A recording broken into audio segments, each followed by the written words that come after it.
오늘은 너희는 지금 세상의 소금과 빛이라. 너희는 지금 세상의 소금과 빛이라 라는 제목으로 여러분들과 함께 말씀을 나누고자 합니다. 여러분, 우리가 함께 읽었던 말씀은 이제까지 우리가 신앙생활을 하면서 가장 많이 들어왔던 그러한 말씀 중 하나일 것입니다. 이 말씀의 참 의미가 또 무엇인지 자세히 우리가 알지 못하더라도 그리스도인으로서 우리가 세상에서 소금과 또 빛의 사명을 잘 감당해야 된다는 사실을 우리는 잘 알고 있죠. 이렇게 수없이 많이 들어온 그러한 말씀이지만 정작 이 말씀의 의미가 무엇이고 또 어떻게 이 말씀을 우리가 붙들고 살아가야 하는가라는 그러한 고민이 되는 구절이기도 한다라는 것이죠. 여러분, 오늘 본문 말씀의 앞에 내용을 보게 되면 우리가 잘 아는 팔복에 대해서 이야기하고 있습니다. 여러분, 팔복은 천국의 시민으로서의 자질과 또 성격에 대해서 잘 표현이 되어 있죠. 또 반면에 이어지는 오늘 본문 말씀에 있는 이 소금과 빛의 비유는 천국 시민으로서의 그 본분과 과제, 또 그리고 세상 안에서의 선한 영향력을 보여주고 있습니다. 여러분, 이것을 요약해서 간단하게 표현하자면 바로 정체성에 대한 선언이다라고 할 수 있습니다. 오늘 말씀을 통하여서 우리의 정체성을 다시 한번 확인하고 또 세상 속에서 어떻게 소금과 빛으로 살아가야 하는지를 또 알고 또 깨닫는 그러한 시간이 되기를 원합니다. 여러분, 교회는 본질적으로 회복된 사람들의 모임입니다. 어떤 모임이라고 했죠? 회복된 사람들의 모임입니다. 물론 회복이 필요한 사람들도 있죠. 우리는 하나님의 은혜와 또 사랑을 통하여서 회복되어 가고 있고 또한 회복된 사람들이라고 할 수 있습니다.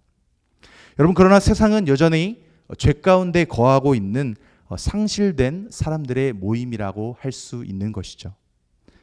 여러분, 이 세상은 하나님께서 창조하셨습니다.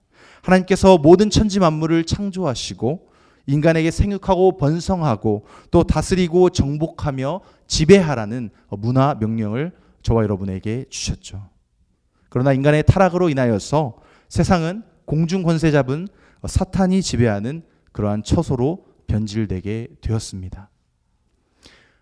여러분, 죄로 인해서 상실된 곳, 바로 그곳이 우리가 살아가고 있는 이 세상이라는 것이죠.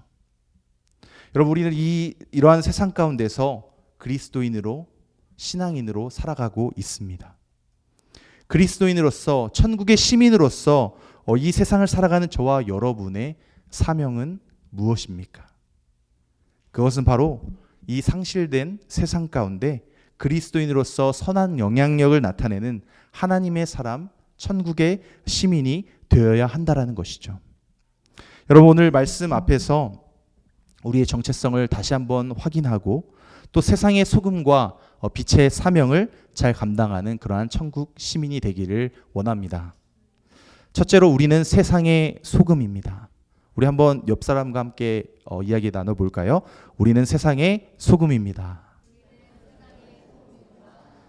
네, 우리 다 함께 13절 말씀을 우리 함께 큰 목소리로 함께 읽겠습니다. 시작. 너희는 세상의 소금이니 소금이 만일 그 맛을 잃으면 무엇으로 짜게 하리요? 후에는 아무 쓸데없어 다만 밖에 버려져 사람에게 밟힐 뿐이니라. 아멘. 여러분, 예수님께서 너희는 세상의 소금이니 라고 말씀하셨을 때 제자들은 다소 의아했을지도 모릅니다. 왜냐하면 가난하고 또한 애통함 가운데 있고 박해를 받고 있는 자들이 도대체 세상에서 어떻게 무엇을 어떠한 영향력을 행사할 수 있을까라는 그러한 생각을 하지 않을 수 없기 때문이죠. 여러분, 한번 생각해 보기를 바랍니다. 여러분, 어떤 사람이 요즘에 영향력을 끼칩니까? 인플루언서가 될 수도 있고요. 정치인이 될 수도 있고요. 또한 경제적으로 또 부유한 사람들이 어떠한 영향력을 많이 미치는 세상 가운데 우리가 살아가고 있습니다. 그런데 교훈하시는, 가르치시는 그 예수님의 생각은, 예수님의 관점은 우리와는 달랐다라는 것이죠. 세상과는 달랐습니다. 천국 백성이 세상에서 끼치는 그 영향력이 대단히 클 것이라는 그런 예수님의 확언이 오늘 말씀 가운데 기록되어 있기 때문이죠. 여러분, 예수님 시대 당시에는 소금이 오늘날처럼 그저 단순한 조미료가 아니었습니다. 고대 근동 사회를 보게 되면 소금은 생존 필수품이라는 것이죠. 고기를 보관할 냉장고가 없던 시대에 소금은 부패를 막는 그러한 유일한 방부제였습니다. 또한 때로는 의료용 소독제로 사용되기도 했었고요. 또 구약의 말씀을 보게 되면 제사에서도 이 소금이 사용된 것을 보게 됩니다. 또 제가 찾아보니까 심지어는 로마 군인들이 급여로 소금을 받았다라는 그러한 내용도 있는데요. 여러분, 우리가 잘 알고 있는 셀러리, 급여죠. 이 급여라는 용어도 라틴의 그 쌀에서 유래된 말입니다. 여러분, 이렇게 소금의 역할에는 여러 가지가 있죠. 가장 기본은 바로 음식의 맛을 살려주는 그러한 조미료의 역할이라고 할 수 있습니다. 저는 말씀을 준비하면서 이 소금에 대해서 좀 생각을 해봤습니다. 소금의 다른 역할이 또 뭐가 있을까 이제 생각하다가 어린 시절을 떠올리게 되었습니다. 이제 이러면 좀 나이가 좀 대충 나올 것 같아요. 여러분, 지금도 사우나나 목욕탕에 가면 소금이 있는지 모르겠습니다. 네, 다 무슨 소금이냐 이런 표정인데요. 네, 제가 어렸을 때 목욕탕에 가면 치약도 있고요. 이 바가지에 소금이 있었습니다. 장로님 혹시 소금 보신 적 있으신가요? 네, 소금이 있었어요. 제가 이제 말씀을 준비하면서 이제 아내한테 이제 물어봤어요. 혹시 어렸을 때 목욕탕에 갔을 때 소금을 본 적 있냐고 제가 물어봤는데 되게 이제 표정이 심각해지면서 당신은 도대체 나랑 2살 차이밖에 안 나는데 어느 시대 사람이냐, 약간 그 극혐하는 그런 표정 있잖아요. 막 너무 2살 차이밖에 안 나는데 너무 아재 같다. 막 이제 약간 그런 표정으로 이제 저를 쳐다보더라고요. 그래서 말씀을 열심히 준비하고 있었는데 그 적절하지 않은 눈빛에 상처를 많이 받았습니다. 네, 여러분, 김장하는 소금으로 예전에 어른들은 양치를 하셨더라고요. 그래서 막 피도 나고 막 그랬던 것을 이제 기억이 나게 됐는데요. 네, 여러분, 이렇게 뭐 웃긴 영상도 봤지만 소금에는 다양한 여러 가지 역할이 있습니다. 이 소금 사용에 관한 또 대표적인 그 말씀들이 있는데요. 또 목회자이기 때문에 또 말씀에 또 이렇게 예시를 들어야겠죠. 민수기 18장 19절 말씀을 우리 함께 읽겠습니다. 이스라엘 자손이 여호와께 거제로 드리는 모든 성물은 내가 영구한 목의 음식으로 너와 내 자녀에게 주노니 이는 여호와 앞에 너와 내 후손에게 영원한 소금의 언약이라. 아멘. 욥기 6장 6절 이어서 읽겠습니다. 싱거운 것이 소금 없이 먹히겠느냐, 닭의 알 흰자위가 맛이 있겠느냐. 여러분, 민수기 말씀에 보니까 소금이 언약에 대해서도 사용되어지고 있습니다. 또 욥기를 보게 되니까 이 고대 근동 지방의 식습관을 알 수 있게 되는데요. 이 달걀에 소금을 찍어 먹는 것이 오늘 살아가는 우리에게까지 전해져서 내려온 것임을 우리가 알게 됩니다. 여러분은 달걀에 소금을 찍어 먹는 것은 고대 근동의 방식으로 여러분이 음식을 먹는 거라고 할 수 있는 것이죠. 여러분, 예수님께서는 너희는 세상의 소금이라 라고 말씀하셨을 때 염두에 두셨던 의미가 있습니다. 첫 번째로는요, 방부제의 역할이고요. 두 번째로는 맛을 내는 역할입니다. 여러분, 예수님께서는 너희는 세상의 소금이다 라고 선포하신 참 의미가, 참 뜻이 무엇일까요? 바로 예수님의 제자들이 소금으로서 죄로 인해서 썩어져 가고 있는 세상의 부패를 막고 또 세상을 살맛나게 맛깔나게 만들어 나갈 의무가 바로 제자들에게 있다는 것을 말씀해 주신 것입니다. 여러분, 우리 인간 사회가 이 동물의 집단과 다른 점이 무엇입니까? 바로 도덕성에 있다라고 이야기를 하죠. 우리가 살아가는 이 사회 질서를 유지시켜주는 기능을 행사하는 것은 어떠한 국가의 법이 있고요. 또 뭐 가정에 어떤 룰이 있겠죠. 여러분, 이 두 제도는 우리 인간 사회에 어떠한 극단적인 부패를 억제해주는 기능을 어느 정도 하고 있습니다. 말하자면 부패한 사회를 더 이상 부패하여서 무질서로 가지 않게 만드는 그런 어떠한 안전장치, 최소한의 역할이라고 말할 수 있습니다. 여러분, 인간이 타락한 이후에 하나님께서 세상 안에 이 도덕을 남겨주신 것은 바로 우리가 살아가고 있는 이 세상의 무질서와 혼란 속에서 우리가 파멸되지 않도록 보호하기 위한 거라는 것이죠. 여러분, 하지만 세상의 도덕은 너무나도 연약합니다. 하나님 편에서 볼 때 아무것도 다름이 없는 것이죠. 여러분, 우리 천국 시민은 하나님의 구속사가, 하나님의 구원의 역사가 완성되는 그 시점까지 세상의 보전을 위해서 노력하도록 부르심을 받았다는 사실을 알기 원합니다. 여러분, 소금의 역할은요, 조건적입니다. 다시 말해서 소금이 순기능을 유지하기 위해서는 조건이 있다라는 것이죠. 여러분, 그 역할은 바로 본래의 맛을 잃지 않는 것입니다. 여러분, 소금이 그 고유한 맛을 잃으면 본래의 기능으로서, 소금의 기능으로서의 역할을 할 수가 없는 것이죠. 여러분, 사실 과학적으로 소금은 염화나트륨이죠. 염화나트륨이기 때문에 소금 자체가 스스로 맛을 잃어버릴 수는 없습니다. 그러나 예수님께서 말씀하신 이 당시 팔레스타인 지역의 소금은 우리가 생각하는 그 순수한 소금이 아니었습니다. 여러분, 이스라엘 지도를 보게 되면 맨 밑에 사해가 있죠. 데드시가 있습니다. 이 사해에서 얻은 불순물이 섞인 그러한 소금이 통용되고 있었죠. 시간이 지나거나 또 습기에 노출이 되게 되면 이 염기가, 소금기가 빠져나가게 되고 남은 가루는 어떠한 석회나 먼지와 같은 그러한 부산물들이 남게 됩니다. 그래서 당시 사람들은 실제로 맛을 잃은 소금을 맛보기도 했다라는 것이죠. 예수님 시대 당시 오늘날과 같이 소금을 정제할 수 있는 그런 정제소가 있었던 것도 아니었기 때문에 당시 사람들은 실제로 이 맛을 잃어버린 그런 소금을 맛보게 되었습니다. 여러분, 제가 한 6년 전에 노 재팬, 일본에 가지 맙시다, 사지 맙시다라고 했었던 때가 있었잖아요.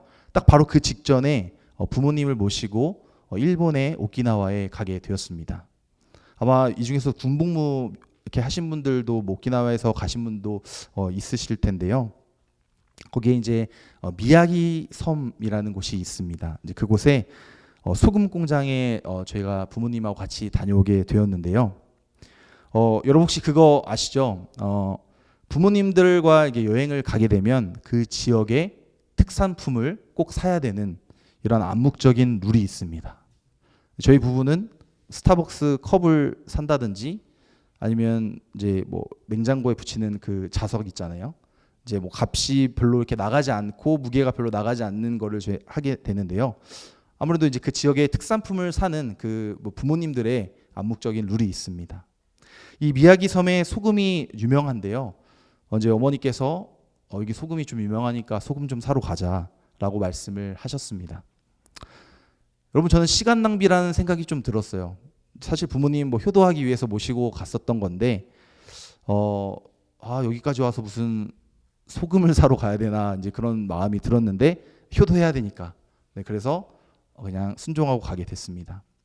제가 검색을 해보니까 여러분 보시는 것처럼 소금 아이스크림도 있더라고요. 그래서 그래 그냥 아이스크림이나 하나 먹고 인스타그램 인증샷 하나 남기고 그러고 와야겠다라는 그런 마음으로 방문을 하게 되었습니다.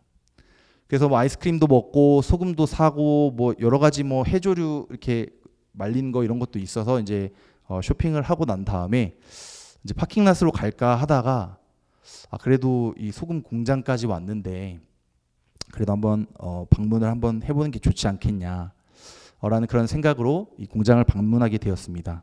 여러분 저기 보시면 저기 소금 공장인데요.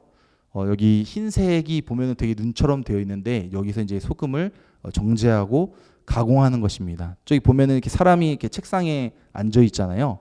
그래서 이렇게 정제되고 가공된 이제 그것을 이렇게 확인하고 또 정제 과정을 거치는 것을 보게 됩니다.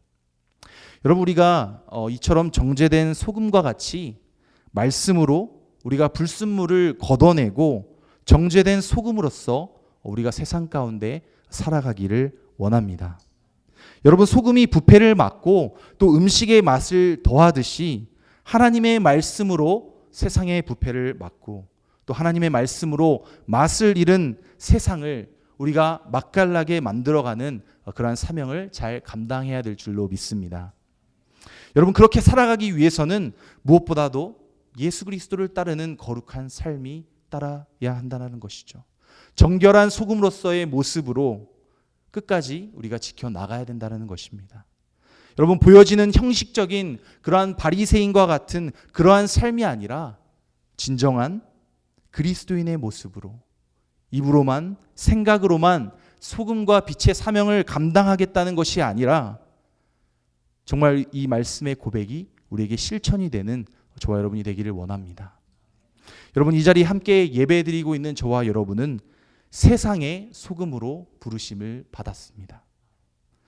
여러분, 소금의 역할은요, 세상의 다른 어떠한 것으로 대체할 수가 없는 것이죠. 오직 그리스도를 믿고 중생한 천국의 시민만이 감당할 수 있는 거룩한 직분이라는 것입니다. 이런 직분을 우리가 끝까지 또 충성하여서 우리 주님께 칭찬받는 저와 여러분 되기를 소망합니다. 여러분, 여기서 우리가 한 가지 알아야 할 것이 있습니다. 그것은 바로 맛을 잃은 소금은 오늘 본문 말씀과 같이 짓밟힌다라는 것이죠. 여러분, 소금이 맛을 잃게 되면 길가의 먼지와 다르지 않은 것입니다. 어쩌면 먼지보다도 못한 것이죠. 제 기능을 상실했기 때문입니다. 여러분, 사람들은 기능을 상실한 소금에 더 이상 관심을 갖지 않게 되는 것이죠. 오늘 말씀과 같이 그저 먼지나 쓰레기처럼 길가에 버려져서 우리 발에 밟히고 짓밟힐 수밖에 없다라는 것입니다. 여러분, 다시 말해서 우리 그리스도인들은 세상의 소금으로서 그 맛을 잃지 않아야 합니다. 천국 백성의 모습을 우리가 상실해서는 안 된다는 것이죠. 여러분, 맛을 잃은 소금이라는 것을 그런 소리를 듣지 않도록 우리는 정말 최선을 다하면서 살아가야 합니다. 우리가 속해 있는 가정에서 또 그리고 학업에 있으신 분들은 학교에서 또 직장과 또 사업장에서 그리고 우리가 살아가는 이 세상 가운데서 맛을 잃지 않고 맛을 내는 그러한 소금으로 살아가면서 천국의 시민됨과 또 예수 그리스도의 제자됨을 담대히 증거하며 나아가는 우리 나우 청년들이 되기를 소망합니다. 두 번째로 우리는 세상의 빛입니다. 우리 본문 14절에서 16절 말씀 함께 읽겠습니다. 너희는 세상의 빛이라 산 위에 있는 동네가 숨겨지지 못할 것이요 사람이 등불을 켜서 말 아래에 두지 아니하고 등경 위에 두나니 이러므로 집안 모든 사람에게 비치느니라. 이같이 너희 빛이 사람 앞에 비치게 하여 그들로 너희 착한 행실을 보고 하늘에 계신 너희 아버지께 영광을 돌리게 하라. 아멘. 여러분, 예수님께서 말씀하신 빛의 의미는 16절 말씀에 잘 나타나 있습니다. 그것은 바로 착한 행실이죠. 여러분, 여기서 말하는 착한 행실은 전도와 또 선행을 포함하는 포괄적인 것을 의미합니다. 여러분, 우리는 보통 착한 행실을 어떠한 도덕적인 것으로만 한정지어서 생각하는 경향이 있습니다. 여러분, 그러나 이 본문 말씀에 대해서 종교개혁가 마틴 루터는 선한 행실의 참 의미에 대해서 이렇게 얘기했습니다. 그것이 선한 행실이 윤리적인 행동이라기보다는 진리를 믿고 진리를 사람들 앞에서 고백하며 사람들에게 그 진리를 증거하는 행위, 그것이 바로 착한 행실이다라고 정의했습니다. 여러분, 루터의 이러한 해석은요, 그릇된 일방성을 경고하는 것으로 받아들여질 수도 있습니다.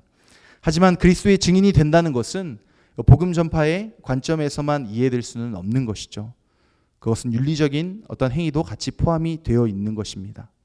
여러분, 선한 행실, 즉 사랑의 행동이 없으면 제자들이 임의로 고백했고 또 고백하고 또 증거하는 것은 진정성을 잃어버리기 때문입니다. 여러분, 말의 증거와 선한 행실은 공속합니다.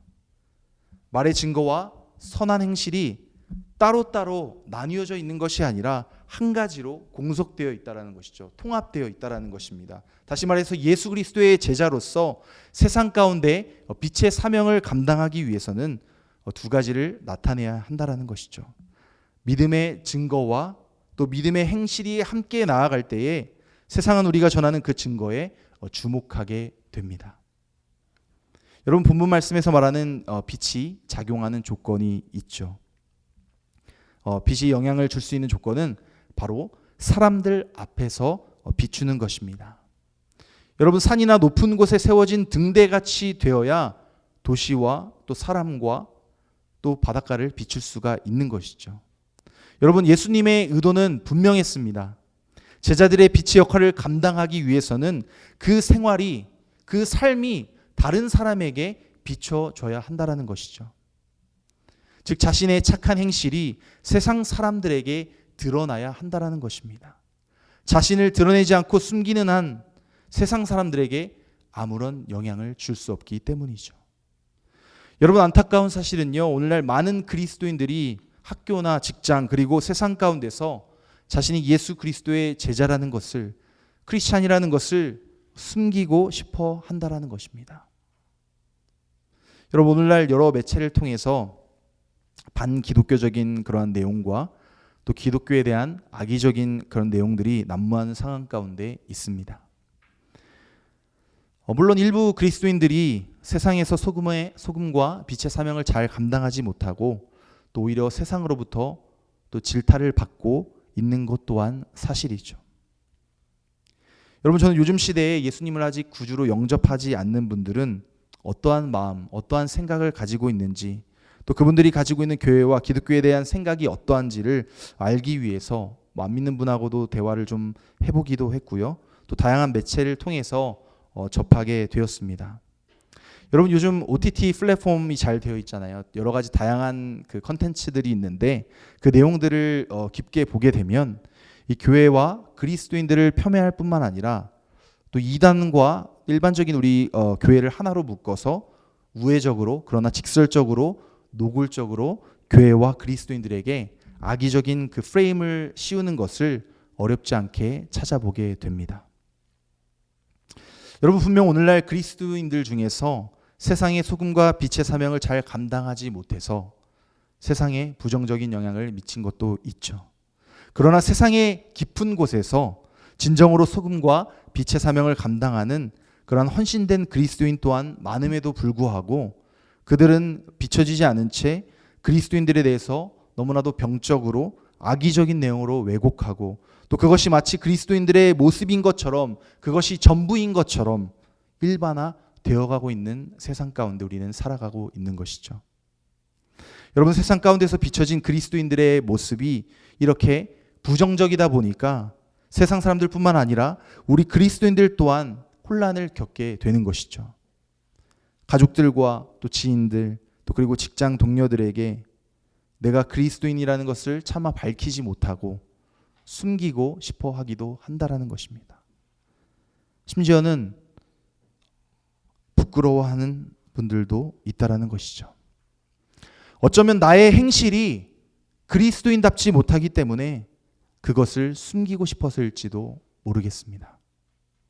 내가 그리스도인으로 살아가지 못하다 보니까 나로 인해서 하나님의 이름이 망령되이 일컬음을 받을까 봐 그것이 두려워서일지도 모르겠습니다.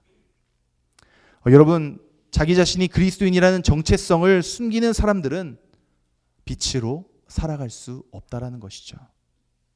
예수님께서는 이러한 것을 예견하시고 이렇게 말씀하셨습니다. 우리 본문 15절 말씀을 함께 읽겠습니다.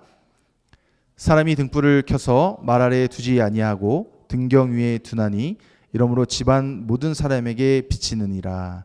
아멘. 네, 등경 사진 한번 볼까요? 네, 여러분, 등경이란 등불이 멀리 비치도록 등잔을 올려놓은 어떤 스탠드 역할이라고 할 수 있습니다. 여러분, 예수님 시대 당시에는 가정집에서는 이러한 등경을 사용했습니다. 여러분, 우리 이렇게 뭐 형광등이 있고 또 램프가 있기 때문에 이렇게 빛을 잘 비칠 수가 있는데요. 예수님 시대는 이제 이러한 등불을 사용했다라는 것이죠. 여러분, 왜 등경을 왜 저 벽에다가 했냐면 그 고대 근동 지방의 지붕을 보게 되면 거의 나무로 되어 있어요. 그래서 이게 잘못하면 불이 날 수도 있기 때문에 이 벽 옆쪽에 해야 이 방 안에 불빛이 더 환하게 비춘다라는 것이죠.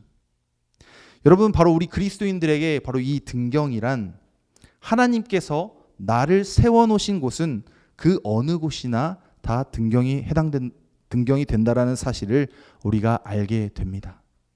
여러분, 그것은 우리의 가정이 될 수도 있고요, 학교 그리고 직장과 사업장이 되기도 합니다. 여러분, 우리가 이 세상 가운데서 활동하는 곳은 어느 곳이든지 바로 이 등경이라고 할 수 있는 것이죠. 그리스도인들은 바로 이곳에서 우리가 믿는 구원의 진리를 말과 행실로서 부끄러움 없이 전하고 제시해야 할 줄로 믿습니다. 여러분, 그렇게 할 때에 우리의 선한 행실을 보고 도전을 받게 된다라는 것이죠. 그리고 예수 그리스도를 알지 못하는 이들이 우리와 복음 진리 가운데 더 가까이, 조금이라도 가까이 나아올 수 있게 될 것입니다. 여러분, 우리가 이러한 빛의 사명을 감당하며 나아갈 때에 우리가 잊지 않고 꼭 기억해야 될 사실이 있습니다. 그것은 바로 우리는 빛 그 자체가 아니라는 것입니다. 여러분, 성경에서 빛은 다양하게 표현되는데요, 여러 상징성을 가지고 있습니다. 대표적으로 빛은 하나님의 임재, 예수 그리스도, 그리고 복음의 진리, 이것을 빛으로 표현하고 있습니다. 시편 27편 1절 말씀인데요, 우리 함께 읽겠습니다. 여호와는 나의 빛이요 나의 구원이시니 내가 누구를 두려워하리요. 여호와는 내 생명의 능력이시니 내가 누구를 무서워하리요. 여호와는 나의 빛이라는 것이죠. 요한복음 8장 12절 말씀입니다. 예수께서 또 말씀하여 이르시되 나는 세상의 빛이니 나를 따르는 자는 어둠에 다니지 아니하고 생명의 빛을 얻으리라. 예수님께서 스스로 빛이라고 하셨죠. 생명의 빛이라고 하셨습니다. 여러분, 제가 이 두 구절을 말씀을 읽기 전에 앞서서 우리는 빛 그 자체가 아니다라고 이야기했습니다. 여러분, 그렇다면 우리가 빛이 아니면 무엇인가라는 질문을 할 수밖에 없는 것이죠. 여러분, 우리 그리스도인들은 빛의 근원이신 하나님께로부터 그 빛을 받아서 세상 가운데 비추는 반사체와 같다라는 것입니다.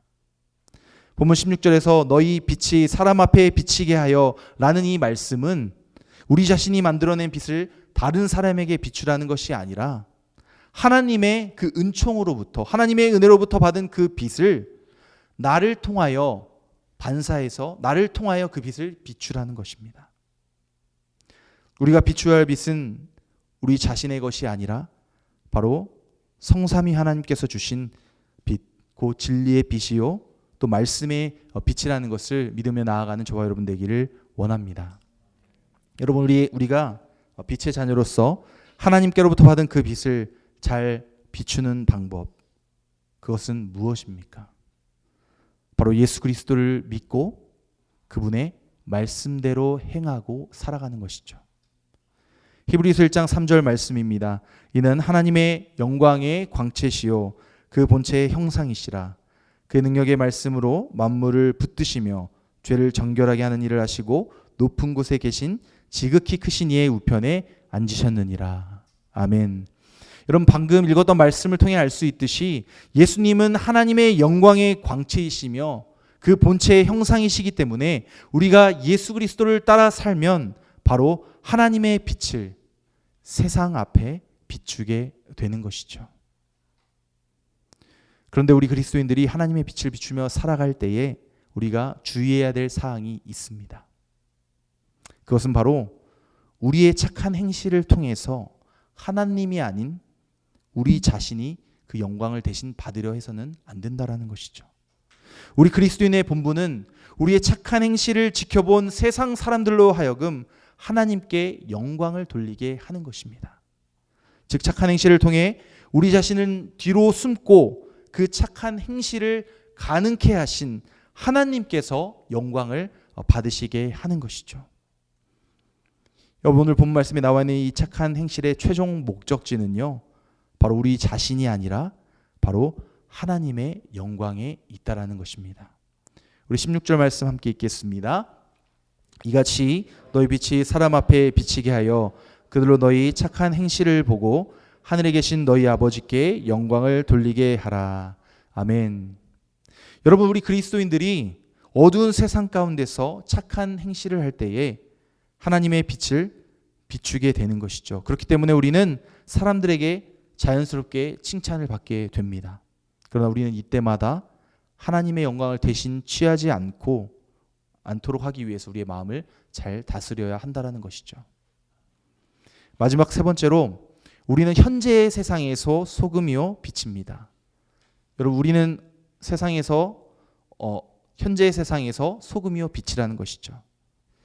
여러분, 예수님께서는 소금과 빛의 이 비유를 통해서 우리 천국 시민의 과제를 가르쳐 주셨을 때 그것은 인간의 어떠한 이상이 아니라 하나님의 현실이었다라는 것이죠. 다시 말해서 성령 충만하여 사는 그리스도인들은 누구나 소금과 빛의 사명을 감당할 수 있다라는 것입니다. 여러분, 우리가 이 가르침에서 알아야 할 두 가지 사항이 있습니다. 첫째, 우리는 현재 세상의 소금이요 빛이라는 것이죠. 여러분, 우리는 예수님께서 말씀하신 이 시제를 정확히 살펴볼 필요가 있습니다. 그것은 현재형인데요. 예수님께서 지금 본문 말씀에는 너희는 세상의 소금이요 빛이다라고 되어 있지만 사실은 너희는과 이 세상 사이에 지금이라는 그러한 현재형이 숨겨져 있습니다. 여러분, 과거나 어떤 미래가 아니라 바로 지금 현재 세상의 소금이요 빛이다라는 것이죠. 여러분, 우리는 이 말씀이 지금이 아닌 어떤 미래의 소금과 빛으로 생각하고 과거의 것으로 생각하기도 한다라는 것이죠. 여러분, 그것은 이 본문 말씀에 대해서 우리가 오해를 하고 있는 것입니다. 여러분, 우리는 지금, 여러분 청년 공동체의 이름이 나오더라고요. 의미가 좀 다를 수도 있긴 한데 지금, now, 소금과 빛이라는 것입니다. 여러분, 천국 백성으로서의 우리의 영향력이 아무리 보잘것 없는 것처럼 보일지라도 우리가 처해 있는 그러한 상황 속에서 소금의 맛을 내고 또 빛을 비추어야 할 줄로 믿습니다. 두 번째로는 그리스도인들은 세상의 소금이요 빛이라는 것이죠. 여러분, 우리는 교회 안에서 소금과 빛이 아닙니다. 교회는 소금과 빛이 모인 공동체라는 것이죠. 우리 그리스도인들이 맛을 내고 비추어야 할 곳은 바로 어두운 세상, 맛을 잃고 부패한 세상이라는 것이죠. 여러분, 여기서 이 세상은 어쩌면 우리의 가정이 될 수도 있습니다. 또 그리고 우리의 학교와 직장이 될 수도 있고 사업장이 될 수도 있다라는 것이죠. 우리가 살아가고 있는 이 미국뿐만 아니라 전 세계를 지칭하는 것이라고 할 수 있습니다. 여러분, 우리 그리스도인들은 이 소금과 빛이 필요한 세상으로 들어가서 복음의 맛을 내고 또 그 복음의 빛을 비추어야 합니다. 오늘 말씀을 통해서 소금과 빛이 무엇이고 또 그 사명이 무엇인지를 우리가 함께 나누었습니다. 오늘 선포된 이 말씀을 통해 저와 여러분의 마음 가운데 한번 스스로 질문해 보았으면 좋겠습니다. 과연 나는 세상에서 지금 소금과 빛의 사명을 잘 감당하고 있는가? 나를 통해 내가 속해 있는 가정과 학교와 직장이 정화되고 살만 나고 진리의 광채가 비춰지고 그 영광이 내가 아닌 하나님께 올려지고 있는가? 여러분, 이 시간 말씀을 통해서 한번 우리가 스스로 되돌아보고 생각하는 시간이 되기를 원합니다. 말씀을 맺겠습니다. 우리 주님께서는 저와 여러분에게 너희는 지금 세상의 소금이고 빛이다 라고 말씀하고 계십니다. 그러나 한편으로는 이러한 마음이 우리에게 들기도 합니다. 과연 내가 소금과 빛의 사명을 잘 감당할 수 있을까? 정죄된 순전한 소금이고 싶고 빛 대신 주님께서 비춰주시는 그 빛을 잘 비추는 자가 되고 싶은데 그렇게 행하지 못하고 있는 우리들의 연약한 모습을 보게 되는 것이죠. 여러분, 소금은요 변치 않음을 상징합니다. 변하지 않아야 소금이 기능을 상실하지 않는 것이죠. 여러분, 우리에게 불순물이 생기지 않기 위해서는 어떻게 해야 합니까? 날마다 하나님의 거룩한 그 말씀으로 우리 자신을 정죄해야 된다는 것이죠. 우리가 하나님의 영광인 그 빛을 비추기 위해서는 어떻게 해야 합니까? 바로 진리의 빛이 잘 비추어지게끔, 잘 반사되게끔 우리가 깨끗하고 정결한 삶을 하나님 앞에 살아야 할 줄로 믿습니다. 여러분 그리스도인으로서 부끄럽지 않게 또 그리스도인답게 살아가야 한다라는 것이죠. 여러분 아마 이 말씀 들으시면서 이런 생각하실 것 같습니다. 좀 뻔한 말인 것 같다. 그런데 여러분 이 어쩌면 뻔한 말인지 모르겠지만 그러나 매일 말씀을 묵상하는 것 그리고 그 말씀대로 살아내는 것 이 뻔한 말이 우리의 신앙과 우리의 삶의 정답이라는 것을 믿고 나아가기를 원합니다. 우리는 오늘 말씀을 통해서 변치 않으시는 예수님의 사랑을 발견하게 됩니다. 예수님께서는 세상이 부패되고 어두워졌음에도 불구하고 이 세상을 버리지 않으셨습니다. 저와 여러분을 버리지 않으셨다라는 것이죠. 예수님께서는 이 세상을 우리를 통하여 살리시고 또 고치시고자 그 크신 사랑을 바로 저와 여러분에게 나타내 보이셨습니다. 바로 그것이 십자가 대속, 십자가 사랑입니다. 오늘 예수님께서 제자들을 향해서 하신 말씀을 저와 여러분 그리고 우리 나우 청년 공동체를 향하여 이렇게 말씀하고 계십니다. 설교의 제목이죠. 너희는 지금 세상의 소금과 빛이다. 여러분 이것이 바로 저와 여러분들의 정체성인 줄 믿습니다. 여러분 이러한 소금과 빛의 정체성을 가지고 하나님의 말씀대로 꿋꿋하게 또 돌아오는 한 주간도 우리가 세상 가운데 나아가는 저와 여러분 되기를 간절히 축원합니다. 기도하겠습니다.